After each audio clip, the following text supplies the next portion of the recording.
Welcome everybody to this masterclass on food loss and waste reduction, the basics. My name is Oisin Gill. I'm a youth education specialist here at the World Food Forum Global Youth Action Initiative, leading the education program. You're very welcome to this masterclass where we'll provide an overview of food loss and waste, their causes and impacts, and we'll discuss and showcase examples of actions and approaches that can be taken at all stages of the production to consumption continuum and at the consumer and household level to help stem the problem. Throughout the session, if you have any questions, please feel free to pop them into the chat or also come to them in the Q&A. We'll have some time at the end, around 10 minutes, to share these discussions and go through any questions you have. We're joined today by our colleagues in the Food and Nutrition Division of FAO, the Food and Agricultural Organization of the United Nations. But first, we'll watch this short video.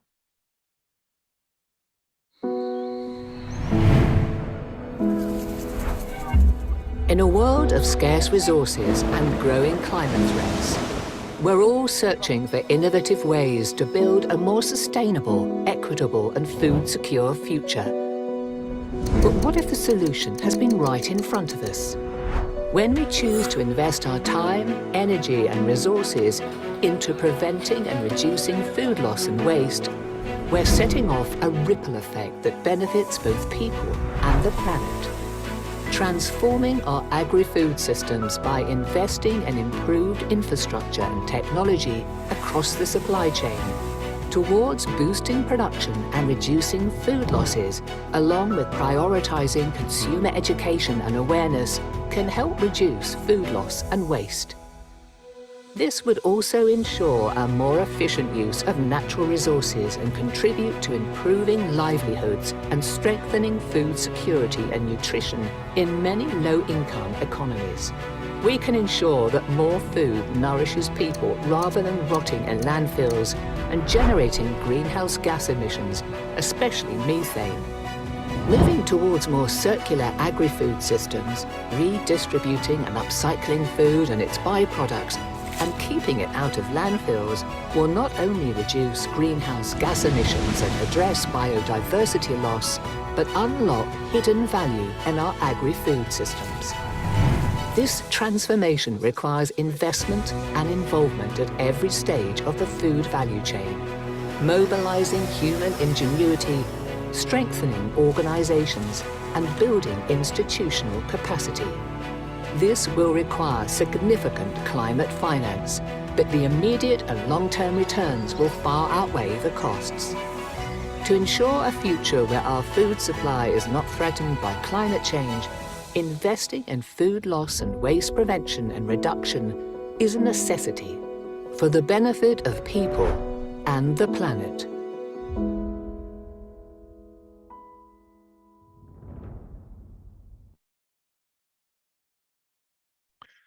So I hope you all enjoyed that overview, that introduction to the session today.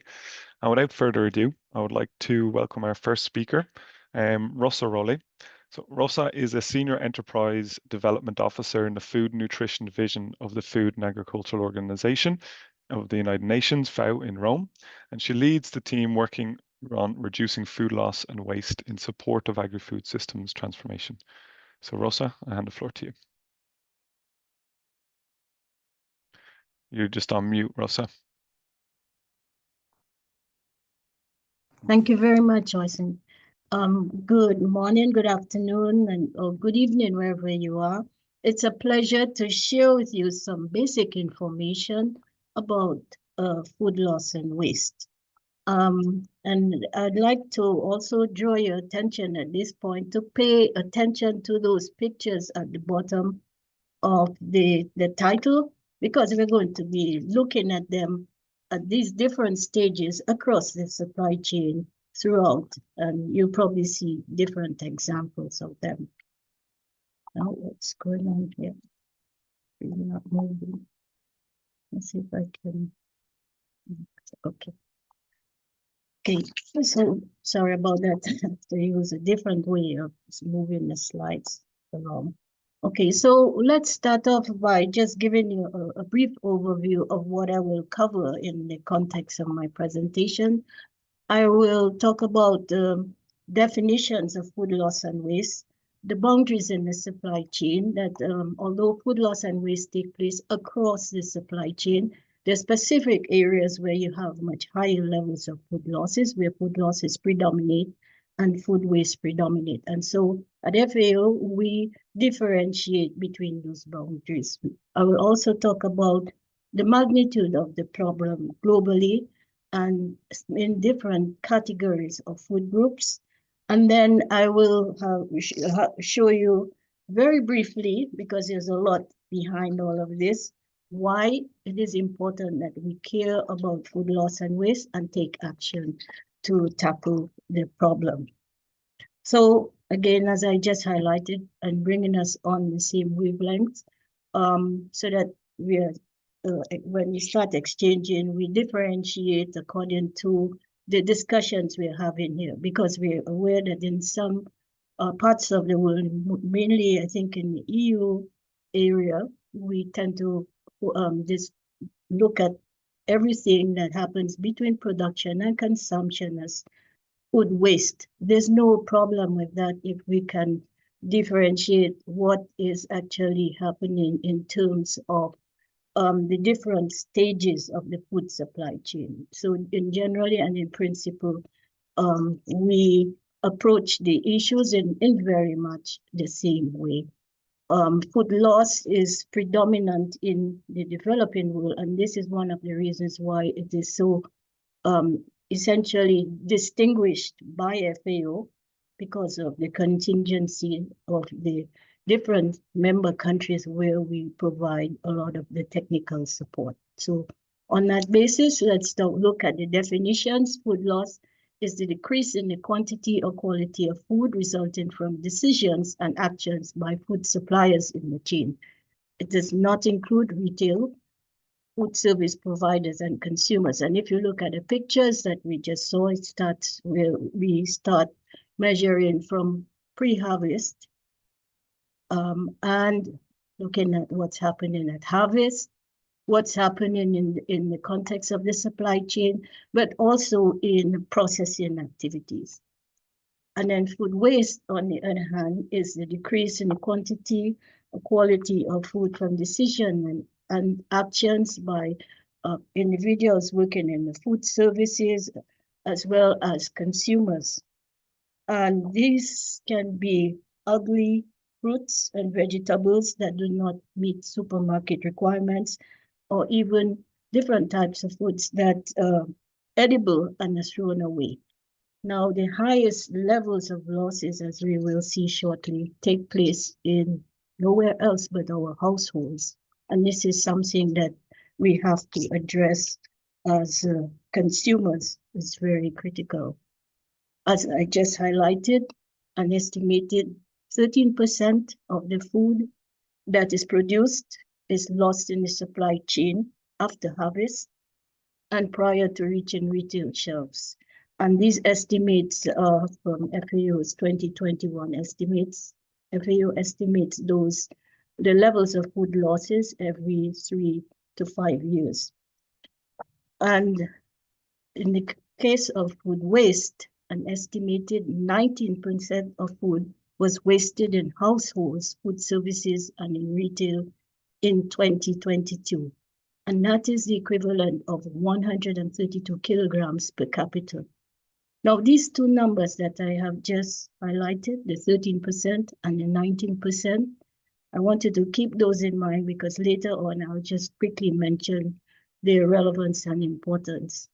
These are the 13% refers to the food loss index, and 19% refers to the food waste index. The food loss index is being estimated by FAO, and the food waste index is being estimated by the United Nations Environment Program, UNEP. Now, as I mentioned also, households account for a majority, 60% of the food that is wasted globally. And around the world each day, think about it, over 1 billion meals are thrown away in households alone. Now, one of the things that in the context of food losses, FAO has been looking at the different categories of products, food products, where you have the highest levels of loss taking place, because we will see later on in my presentation how all of these different things, that's what I try to do, to link how all of these things impact each other. And what we see is, for example, that the highest levels of losses take place in fruits and vegetables and in meats and other animal products. And both of these food categories actually are very nutrient dense. And these are some of the major reasons why we have to be very conscious of addressing the reduction of food loss and waste in these particular categories of food, and also in other important categories of food that are consumed in different parts of the globe. So why should we care? We know today that approximately 30%, almost 30% of the global population were moderately or severely food insecure in 2023. That is 1 out of 11 people in the world also facing hunger in 2023. And food loss and waste represents the waste of our natural resources, water and land that are used in food production, as well as a waste of the human resources, energy, the labor that is put into producing the food, the energy, the inputs, fertilizers, seeds that are used for production, and all activities that are downstream in the supply chain. So it's not only the food that is being thrown away, but all of the different elements that were used to produce it, to handle it, and so on. All of these are costs in terms of monetary costs, but also costs to the environment, as we will now see. Because food loss and waste, when it ends up in landfills, it accounts for 8 to 10% of greenhouse gas emissions. And these have negative impacts on climate change, as well as the sustainability of the environment, and they contribute to ecosystem and biodiversity loss. What are some of the benefits, therefore, to be derived from reducing food loss and waste? If we reduce food loss and waste, we can help to promote more efficient use of our resources, and in the process contribute to economic growth that benefits the private sector in terms of the economic benefit generated, but society as a whole benefits from the improvements in terms of the environment, as well as many of the additional benefits, none that are non-economic, that are not monetary, that accrue for people living in different environments. It is also crucial for improving food security. It helps to improve both access to food, as well as helps to generate economic access. Sorry, it helps to improve physical and economic access to food. It helps to enable healthy diets, as you recall, and I ask you to pay attention to the issues of which of the foods that are most highly perishable with the highest levels of losses. If we focus on trying to reduce food losses in those types of foods, we can also help to improve the ability to consume healthy diets, and also to foster more equitable distribution of food resources globally. And food loss and waste, if we reduce food loss and waste, we can also help to protect the environment by mitigating the impacts of greenhouse gas emissions and pressure on our land and water resources.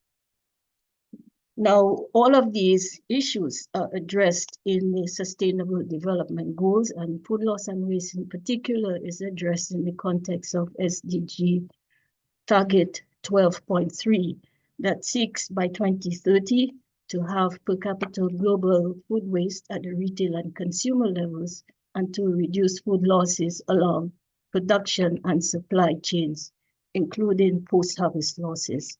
And my two colleagues will take you in more detail into how this is being addressed, particularly by FAO in the context of food losses, and by UNEP, and also in some instances FAO in the context of food waste, the different types of activities and interventions that are implemented by FAO in partnership and in collaboration with member countries. So I'll stop here and thank you for your attention. And I look forward to being able to have some discussions with you, hopefully during the discussion session. Thank you very much. Thanks a lot, Rosa, and for getting us all on the same page in terms of the definitions, and then the work that FAO is doing, and the collaboration with UNEP on food loss and food waste. But yeah, so then moving on to our next speaker, I'm delighted to introduce Norberto Ambangan. And Norberto is a Nutrition and Food Systems Officer in the Food and Nutrition Division of FAO in Rome, supporting countries to improve the efficiency of their food loss reduction operations through the identification and selection of appropriate levels of technology. So Norberto, it's over to you. Thank you, Oisin. Can you see my screen? Yep, perfect. Okay, thanks. Hi, everyone. I will be talking about the beginning of the food journey from harvest to distribution and food loss, an important issue and a significant global concern that impacts food security and the environment. My presentation will include food journey across the food supply chain, food loss, why does it happen and where, then on to reducing food loss and explore possible solutions. Let us start with the food supply chain. From farm to table, it describes how food moves from production to consumption. There are two main sides of this journey. The supply side involves everything related to the production, processing, and distribution of food. This begins at the farm where food is grown, raised, or harvested by primary producers. And on the demand side, my colleague Ryan will discuss this later. Note that a disruption at any point in the chain can affect the entire chain. Natural disasters, pandemics, or geopolitical tensions can disrupt the flow of food. This can have serious consequences affecting everyone, like increased food prices, food shortages, and decline in food quality. So, to start, why is food loss happening? First, let us know that food is perishable. It is a living organism until it is eaten. Once food is harvested or produced, it becomes vulnerable to spoilage due to several factors. These reasons could be biological, chemical, or physical in nature. Without proper control of these conditions, food loss happens.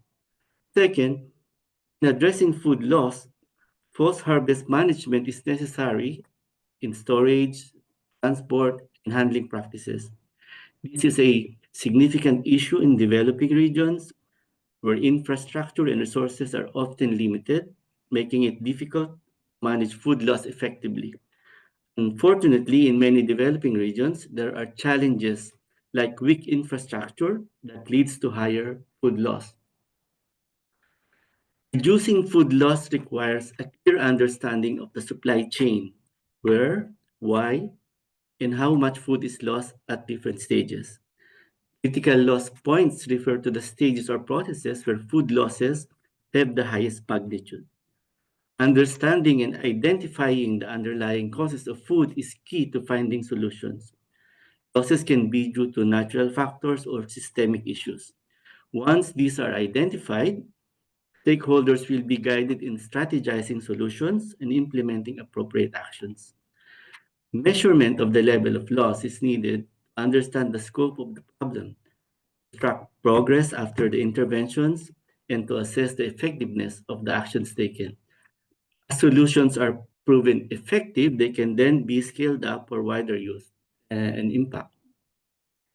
Before we go further, let's take a look at the traditional food supply chain, which is particularly common in developing regions.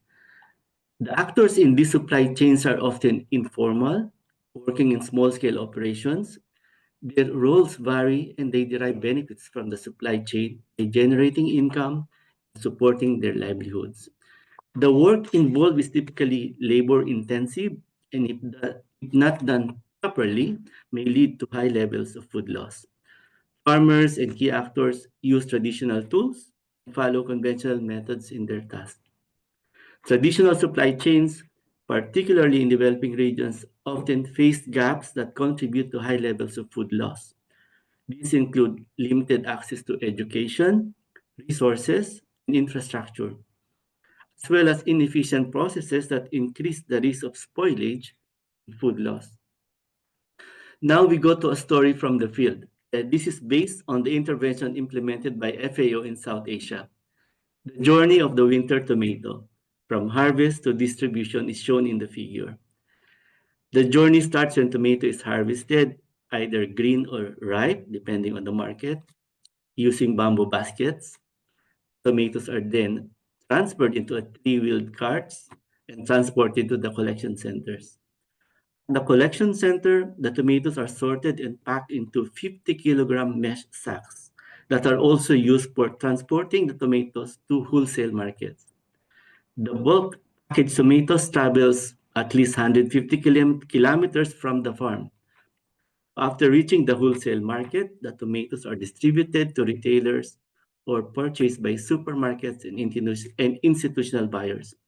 In the supply chain analysis, you'll note in the figure, during transport from the collection center, the wholesale market, losses reach up to 16.7%. The primary cause of these losses is mechanical damage, including abrasion, bruising, and compression damage, especially on fruits in direct contact with the rough red plastic mesh sacks. The mesh sacks did not provide adequate protection for the tomatoes during transit. And for tomatoes at the bottom of the pack, they suffered cracks and deformation, making them non-marketable. The damage extended further at the retail level, as you can see, where the tomatoes showed deteriorative changes as they ripened. This caused further waste of about 29.3% at the retail stage. It's primarily due to cracks and punctures during transport that caused fungal growth, rapidly develop, and eventually led to fruit spoilage. In summary, the the initial analysis identified critical loss point, which is the transport stage, and then the underlying causes. Mechanical damage caused by improper bulk packaging. Level of loss was estimated 16.7%, and the level of waste was also estimated at 29.3%. With these figures, total system loss might reach half of what is produced. So, can we change the story? Well, yes. The journey of the winter tomato took a positive turn after the introduction of improved practices and technical innovations at the critical stages of the supply chain. These are the impact of improvements. The critical loss point, the transportation stage, the loss due to mechanical damage was drastically reduced from 16.7% to virtually none or 0%.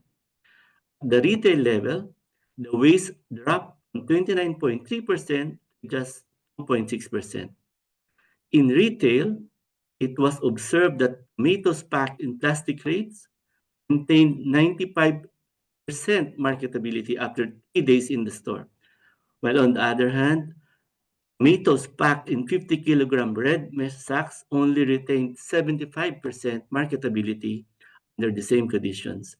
This comparison clearly shows that interventions made at the earlier stages of the supply chain, particularly during transport and packaging, can have a significant effect reducing food loss and also waste at the latter stages.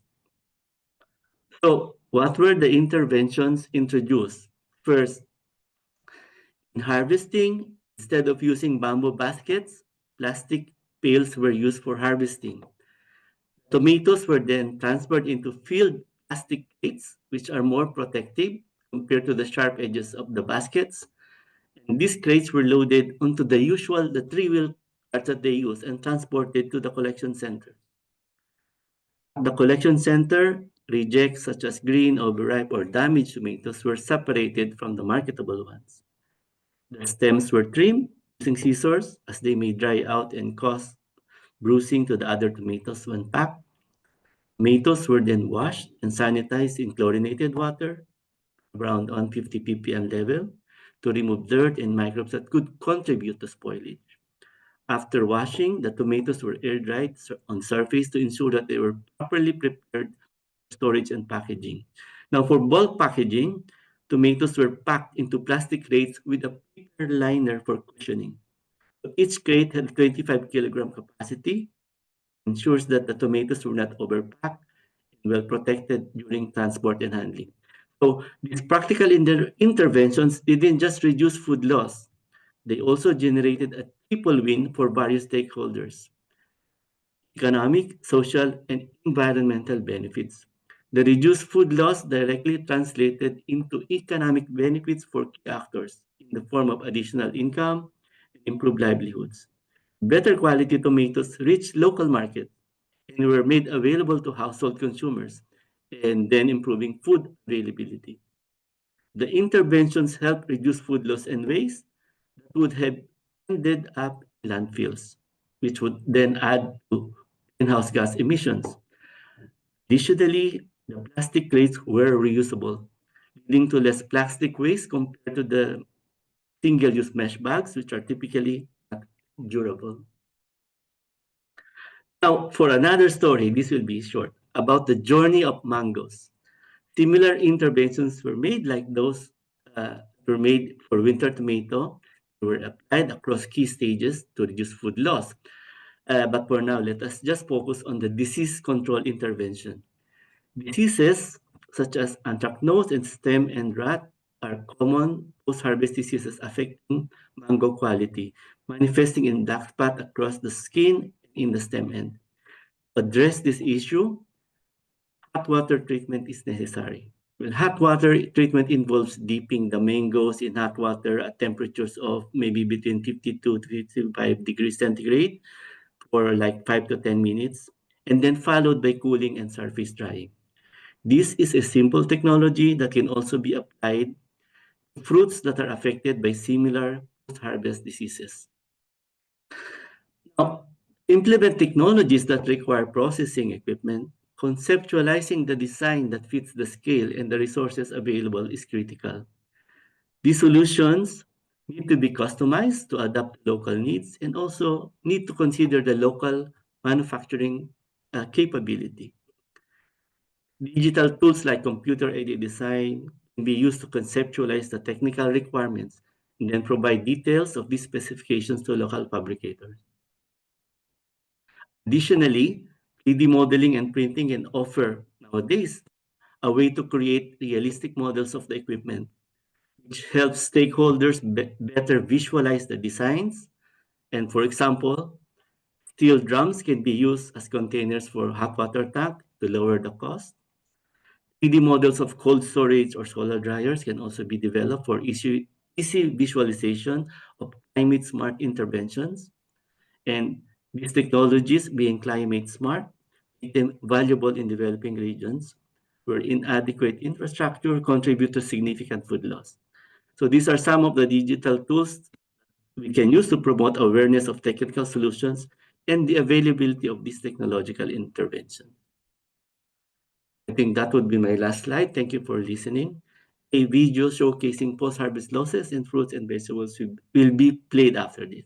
Stand by. Thank you. Back to you, OC.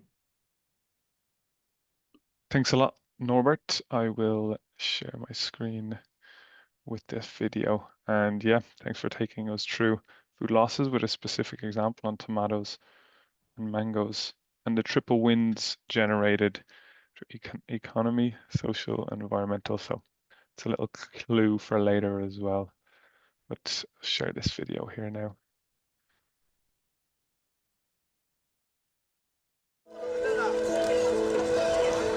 Fruits and vegetables are important constituents of healthy diets. They are, however, highly perishable, and if not properly handled, they undergo rapid spoilage, resulting food loss. On an average, about one-third of the food produced for human consumption is lost or wasted globally. This is about 1.3 billion tons per year, valued at nearly $1 trillion US.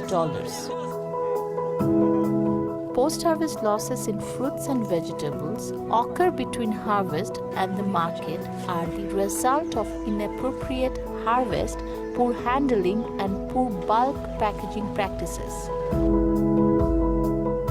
Poor bulk packaging practice is a weak point in fruit and vegetable supply chains in Bangladesh. It results in large quantities of tomatoes being damaged during transportation. These tomatoes that were intended for human consumption will never make it to the mouth of the consumer. They will end up as post-harvest loss. Post-harvest losses not only represent the tomatoes that we must throw away, but they also represent the loss sustained at the farm level. We need to factor the cost of inputs, seeds, fertilizer, land, labor, water resource and energy used in producing the tomatoes, in harvesting them, and in taking them to the market. All of these inputs and resources are thrown away with the tomatoes. Through its Technical Cooperation Program, Food and Agriculture Organization of the United Nations has equipped tomato farmers with knowledge to better manage quality and reduce the level of losses in tomato supply chain. Farmers were trained on good harvest practices, proper handling of tomatoes in order to avoid mechanical damage and contamination, sorting to remove defective and damaged tomatoes, washing, drying, packaging in plastic crates instead of red mesh plastic bags for transportation to the market. By applying these practices, the level of losses in tomatoes will be reduced dramatically and good quality tomatoes will be available at the market.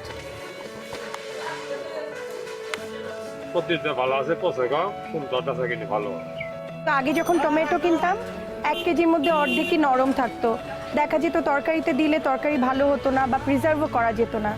কিন্তু ইদানিং যখন বাজারে tomato কিনতে আসছি খুবই সতেজ আর টাটকা tomato পাচ্ছি। আমরা আশাবাদী এই প্রকল্পটির মাধ্যমে কৃষক তথা এই সাপ্লাই চেইনের যে স্টেক হোল্ডাররা আছে এদের মধ্যে এই সংরক্ষিত অপচয় কমানোর ব্যাপারে একটি সচেতনতা সৃষ্টি হয়েছে।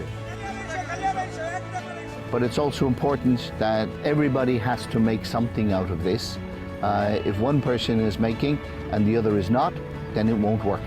So we have to see that the farmer gets some, the merchant gets some, the retailer gets some, and the consumer also gets a benefit. Good post-harvest handling practices will not only make available more fruits and vegetables, but it will contribute to improve the shelf life and quality of fruits and vegetables available in the local market. It will also allow us to make better use of our limited natural resources.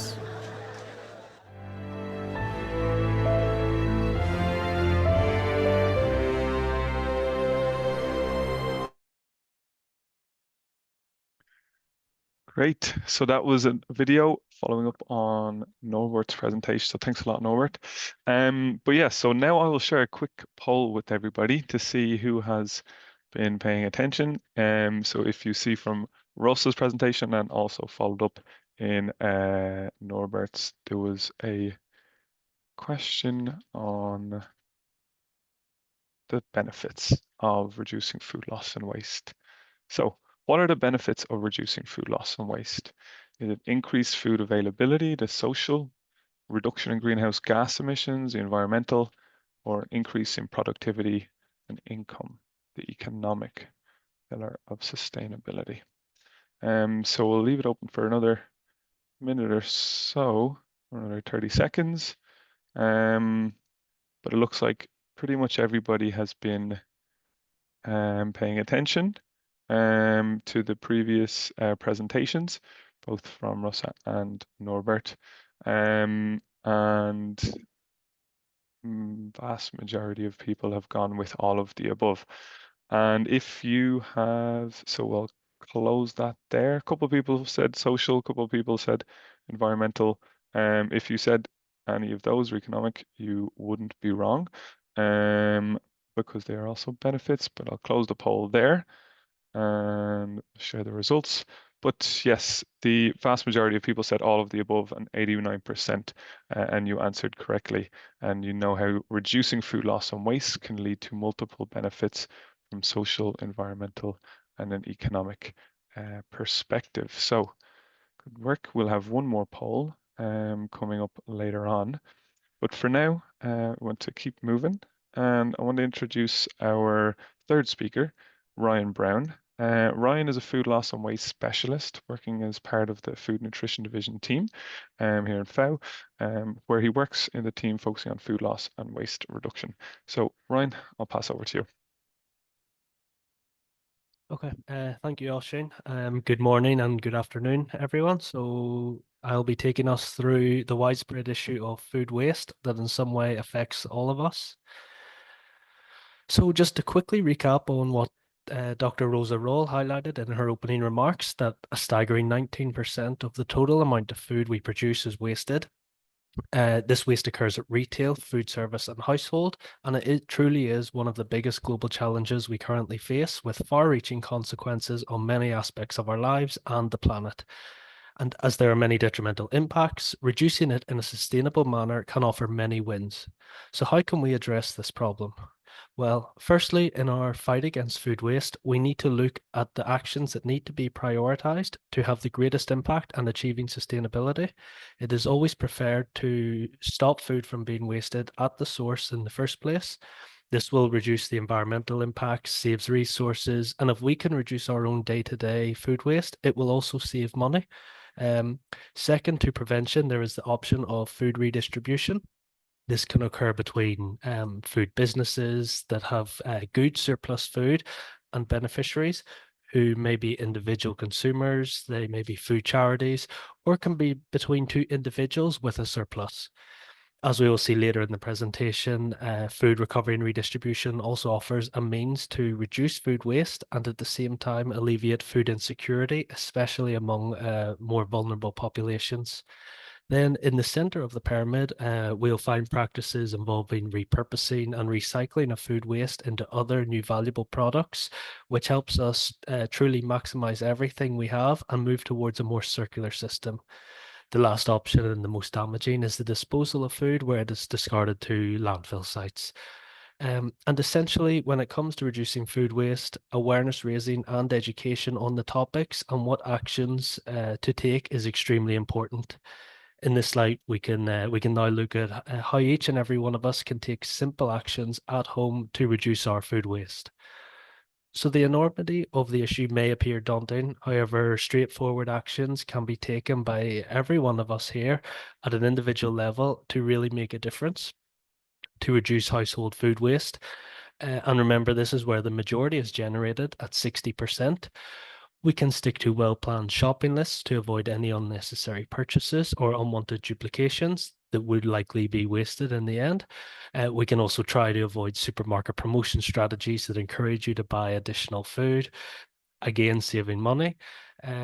Ugly fruits and vegetables are still nutritious and tasty, so why not use them to prepare soups, smoothies, jams, purees, that sort of thing to truly maximize the use.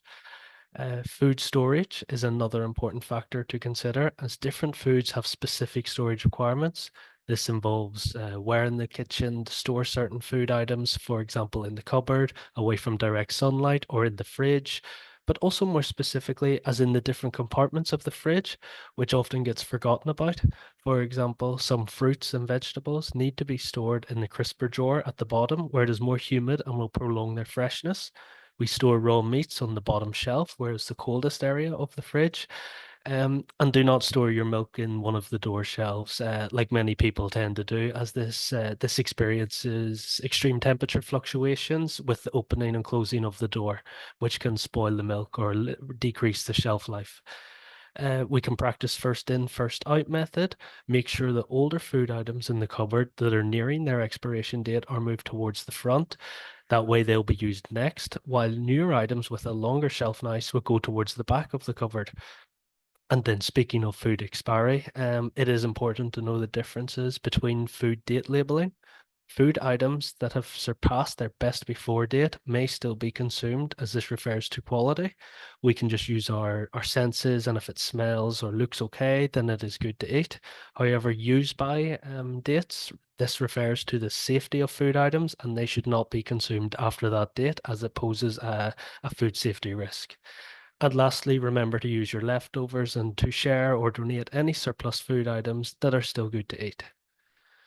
So we've just looked at household food waste, but in terms of preventing food waste in the food service sector, such as restaurants, this comes from two sides, the consumer side and that of the service. As consumers, we can ask for smaller portions if we feel we won't be able to finish everything. And if there are leftovers, we can always ask to take them home to enjoy it at a later time. From the side of food services, using menus rather than buffets will help minimize food waste as it reduces the likelihood of plate waste and consumers taking too much food. Appropriate storage facilities and staff training are, of course, also extremely important aspects to truly prevent as much waste as possible. And then, as I just mentioned, as consumers, we should ask to take leftovers home. Well, for this, the restaurant should provide suitable storage containers that allow you to do so. Lastly, surplus food that is still safe for consumption can be donated to various food recovery and redistribution initiatives, such as local food banks. And then before moving on from this slide, I would like to quickly mention retail, as this still accounts for 12% of food waste. Good management, stocking, storage, and handling practices are all necessary to minimize food waste generation. One example we can see in day-to-day is when a supermarket will reduce the price of items that are nearing their sell-by date to ensure they are still purchased and consumed. There is then also the added bonuses for the consumer that they can acquire this product at a reduced price. Moving on, as per the food loss and waste hierarchy pyramid, as we saw earlier in the presentation, second to prevention interventions is the recovery and redistribution of food, the definitions of which can be on the screen. So recovery and redistribution is an opportunity to address food loss and waste and simultaneously alleviate local levels of food insecurity and hunger. It is worth mentioning, however, that the links between food loss and waste and food insecurity are very complex, and reducing food waste in one area does not automatically translate to increased food availability and reducing food insecurity in another. There must be efficient systems that can safely redistribute any surplus food to those that need it. Food banks, food pantries, and other such charitable food redistribution programs, as well as private businesses, are central to this. So at each level, innovation has a role to play to help all of us better preserve, share, and use our food in a more sustainable manner. Innovation can take the form of a practice, an idea, or some form of technology. The first example I will quickly mention is mobile apps that have become increasingly popular and are a digital means to share food through a platform connecting those, whether it is producers at a farm level, food businesses, or individuals who have surplus food that would otherwise be wasted, to others who are interested in acquiring it. On the topic of food sharing, many communities have witnessed the introduction of community fridges, and in some cases, entire formal networks of the fridges have been set up that can help respond to this paradox relationship of widespread food insecurity. At the same time, vast amounts of food are wasted. Then the last on the slide, we have the practice of upcycling. This involves repurposing surplus food, scraps, and food byproducts to create new valuable products from food that would otherwise have been wasted. Upcycling is a great opportunity to maximize the use of food, create additional sources of income, and ultimately avoid food waste heading to landfill sites. Food is not wasted until it is discarded, and upcycling can provide a new lease of life for this food. By redistributing, repurposing, and recycling, we maximize what we have. It recovers nutrients and reuses resources, moving us towards circularity and away from the more linear model when you take, make, and dispose. Upcycling can be done by each and every one of us in that it can be as simple as transforming surplus bread into breadcrumbs, creating soups and smoothies from surplus or ugly fruits and vegetables in the household, or repurposing inedible food parts into animal feed. Or at the other end of the scale, you have much more complex strategies. I would then just like to say before moving on that it is more preferential to prioritize upcycling food or upcycling for food and nutrition benefits before other products that do exist out there. And it is always very important to ensure that food safety standards are adhered to. So in this fight against food waste, the adoption and use of technology can be an extremely valuable tool that ultimately results in a more transparent, efficient, and sustainable food system. There are a number of different technologies with varying degrees of complexity that can be used effectively by different stakeholders, people for food waste reduction. Simple tools like thermometers, for example, can make a significant impact as they can inform on storage temperature conditions that may otherwise result in spoilage.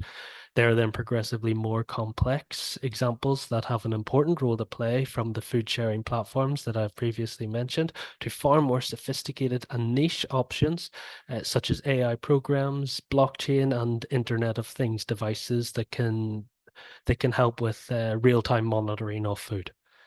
Some real-world examples at each loss point can be seen on the screen. These can extend again from AI, digital tech, or even composters in the home to help convert food waste into, say, plant feed, for example. But of course, remember, we want to prevent and reuse the food before it would even reach the composting stage. So, as we have seen, food waste is an avoidable issue that's prevalent all over the world with many consequences, and addressing it offers win-win opportunities with economic, social, and environmental benefits. If we adopt sustainable practices that incorporate principles of the circular economy, we can truly take a significant step towards successfully reducing food waste. We can take action by learning more about food waste and adopting some of the good practices we discovered today into our daily lives. And that's everything from my side on food waste. Thank you for your attention, and I'll pass the floor back to Oshin. Great. Thanks a lot, Ryan. And then the focus on food waste there, and then some tips as well. So I know that's something that people much appreciate on how they can reduce their own food waste as well. But yeah, moving on, we have another little poll question for everybody. So just to see the focus, where some of the focus should be when we're trying to reduce food waste. So I will open up this poll and let us know the primary focus when it comes to reducing food waste involves. So there's one option here: reducing or redistributing surplus food, composting, prevention, energy valorization, or landfill. So Ryan would have mentioned in his previous presentation. So one of the ways, what is the primary focus for reducing food waste? And it looks like the majority of people are going for prevention. And in the interest of time, I might close this poll, because is either redistributing surplus food or prevention. And if you had said prevention, you would be correct. So when it comes to reducing food loss and waste, the focus should always be on prevention at the source to stop food waste from ever occurring in the first place. This is the most preferred action towards reduction. So thank you for that, Ryan, and thank you for that, colleagues. Moving on to our last speaker now, I want to introduce you to Ginevra Morano. Ginevra is the communication coordinator of the technical platform on the measurement and reduction of food loss and waste at FAO. She develops and implements communication strategies to raise awareness, share knowledge, and drive action on food loss and waste, both online and offline. Ginevra, over to you. Thank you, Oysen, for the presentation and the introduction. Thank you all for being here with us today. Good morning or good afternoon. Please let me know if you can see my slides. Yes, we can see them. Okay, perfect. So I'm Ginevra Murano. I'm a new addition to the team. So thank you for this opportunity, because this is a learning chance for you as much as it is for me. So today I'm going to present you one of our most powerful and useful tool, which is the technical platform on the measurement and reduction of loss and waste.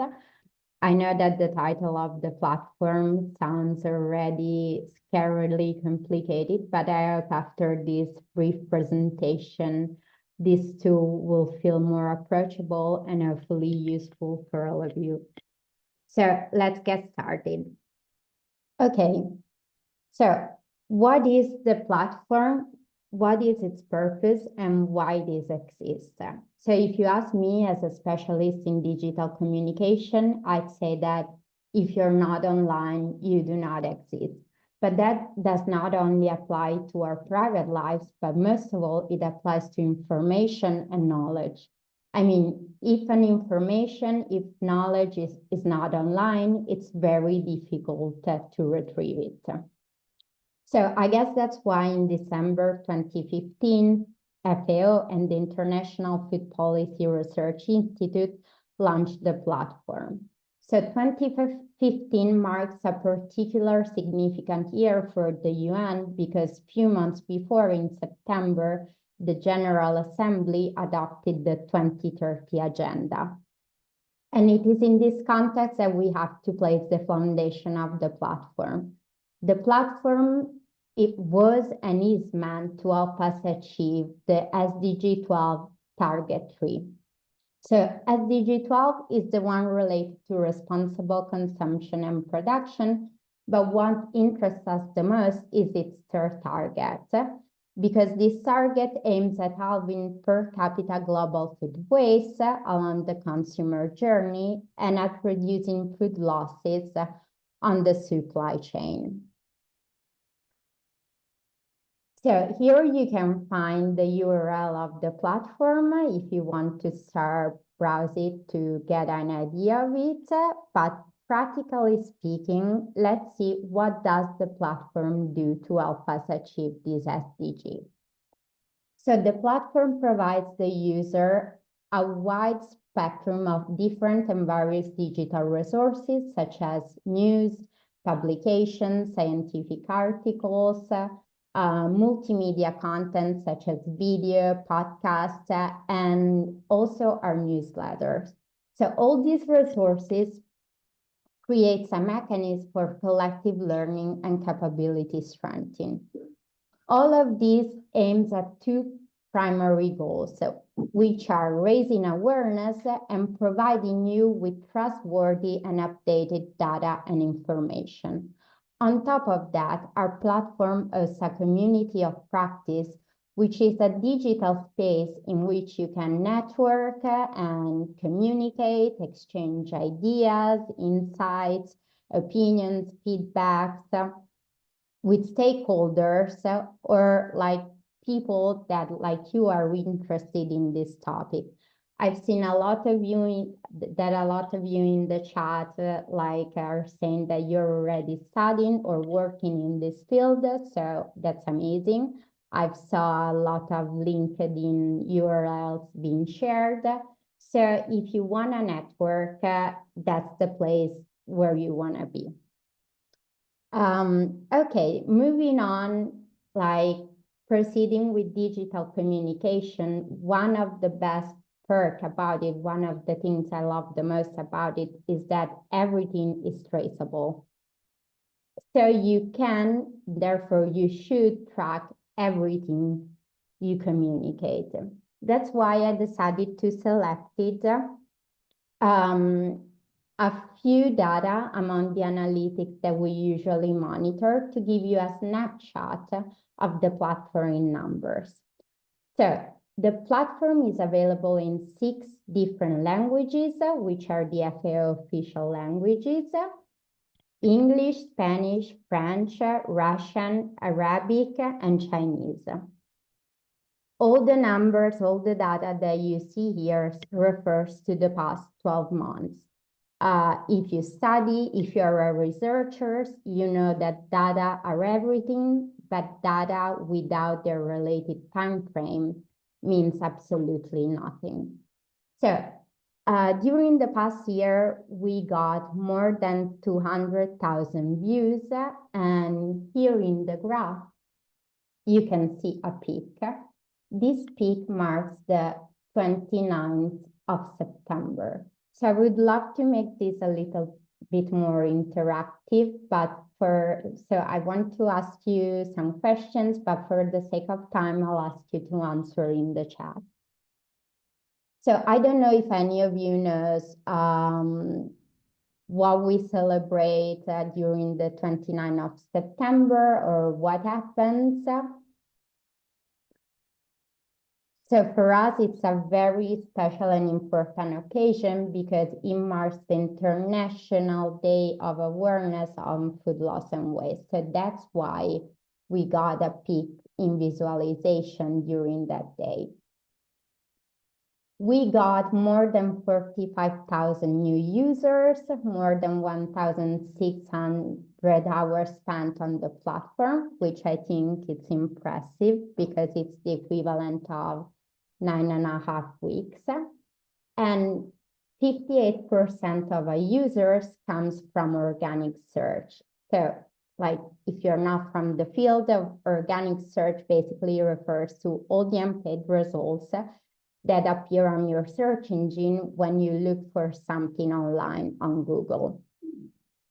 So I think that's quite impressive, but one of the most interesting things that I've noticed from this data analysis is that like our main referral source, which is basically the external website that leads more users to our website, is not an institutional website, but it's ChatGPT. So ChatGPT during the past year brought us 5% of our total users to the platform. These are all very important KPIs. KPIs are key performance indicators, in case you don't know. But like, what you think is the most important one? Like, I mean, there's no right answer because like they all give us important and insightful information. But when you're communicating online, I'd say that the most important factor you want to look at is time, because digital communication nowadays is basically a war on the user attention, so on your time. So why should you spend your time on our platform? What's our unique value proposition, which basically means what makes us like different and unique from any other platform that you can find online on this topic. So to explain that to you, I decided to select 4 different elements and 4 different but very useful tools that you can find on the platform. The first one is the Food Loss and Waste database, which is the largest online collection of data on both food loss and waste that's reported in scientific journals, academic publications, and literature. The second one is one I've already mentioned. It's our community of practice. And it's basically a global mobilization of stakeholders that serves to help us reduce food loss and waste. So it's the perfect place for you if you're looking for somewhere, for a platform when you can interact with like-minded people or people that like are in the same field. If you want to connect, if you want to network, which I think is one of the primary goals of a lot of you attending these master classes. Third one is the FAO Food Loss app. This is quite a unique and innovative tool. It was launched last year, April 2024, yes. And this is an app designed to help farmers, companies, producer associations, cooperatives, policymakers to make informed decisions to reduce crop losses. The app generates a descriptive analysis on losses and their causes, and it helps users to identify the main reasons behind those losses and provides actionable solutions. The interesting thing is that these solutions are tailored and personalized on your specific case. So it's not just like general tips. In fact, when you download the app and you register, you have two different interfaces because you can either register as a producer or a farmer, or you can register as an institutional user, so let's say a researcher or a policymaker, because of course the data collected in the app will serve you in different ways. And this captured, like the app captures both the quantity and the quality of losses, their associated value, and all the reason behind that reported by farmers. It generates a comprehensive solutions tailored based on the data provided, and it calculates both the quantity and the value of the losses you incurred in. It gives you a clear understanding of their impact and also of their environmental implications, such as emission, nutrient loss, and natural resource use. Therefore, it helps us to support a more sustainable farming practices. I've seen that some of you were talking about the packaging related to, the leftover and the doggy bags in restaurants. So this is just to say that the environmental impact is something that is profoundly at heart and it's embedded in our interest in preventing food loss and waste. And finally, last but not least, we had our technical platform newsletter where we collect all the latest news, all the latest updates, past events, upcoming events. So, I mean, if you want to be part of this change, if you want to stay up to date with this topic, this is the newsletter you want to subscribe to.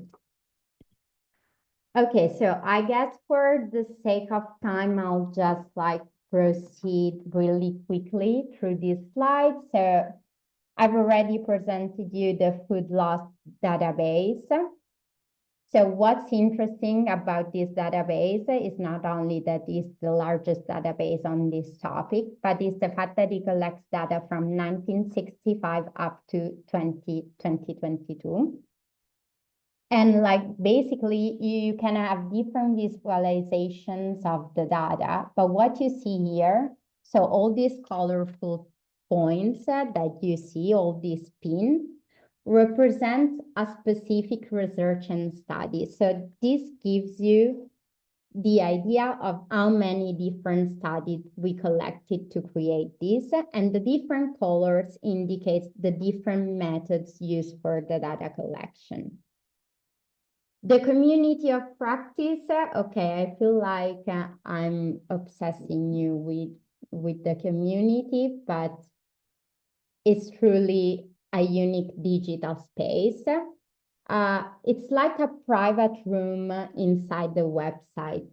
If you can see here up on the right corner, you see that there's a My Page button. If you access the platform, you'll find in the platform a login button that you can click either to register or to sign in inside the community. And so that gives you your personal private space inside the platform where you can exchange ideas and only the members of the community can read and comment on your post. So the community of practice was embedded in the technical platform in 2020 when FAO decided to relaunch and revamp the technical platform, and it was created with the support from the Swiss Development Corporation. So the FLAP, I've already talked a lot about this, but I mean, I'll send you a sort of summary of all useful links where you can find all this information. This tool is free in the optic and in the mindset of open knowledge, so it has no cost.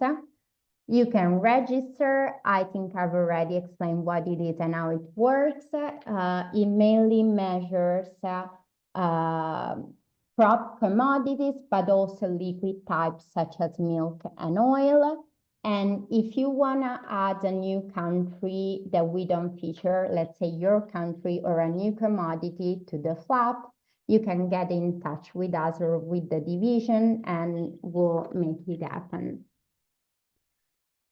And last but not least, we have our newsletter. So I've already told you what it features and how often you will receive it. Like, no worries, we won't bomb your inbox. So the newsletter gets sent every 2 or 3 months.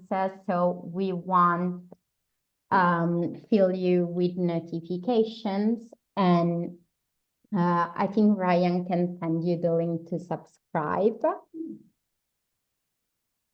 And finally, the International Day of Awareness of Food Loss and Waste that I've already mentioned on September 29. So this day was established in 2019 by the UN General Assembly. So as you can understand, it's a fairly new and young celebration. So that also spot a light on the fact that we didn't realize for many years how urgent and impelling the food loss and waste problem was.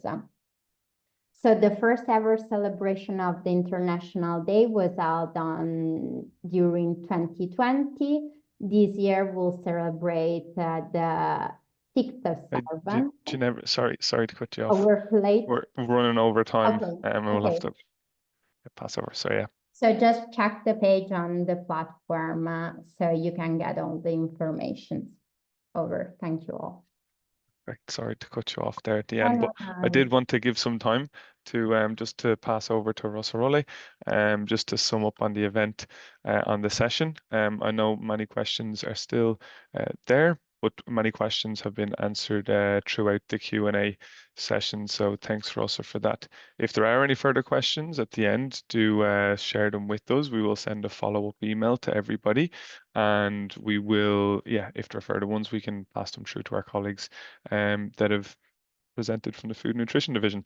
So with that, I will just pass over to Rosa to sum up on the event. Thanks, Rosa. Thank you, Austin.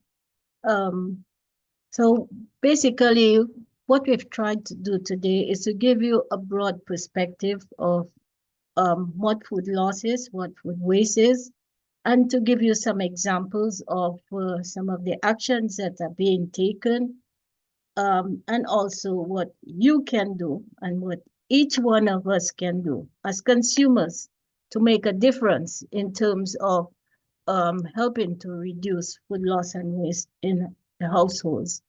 And this is an area where we see a lot of great potential to get youth involved.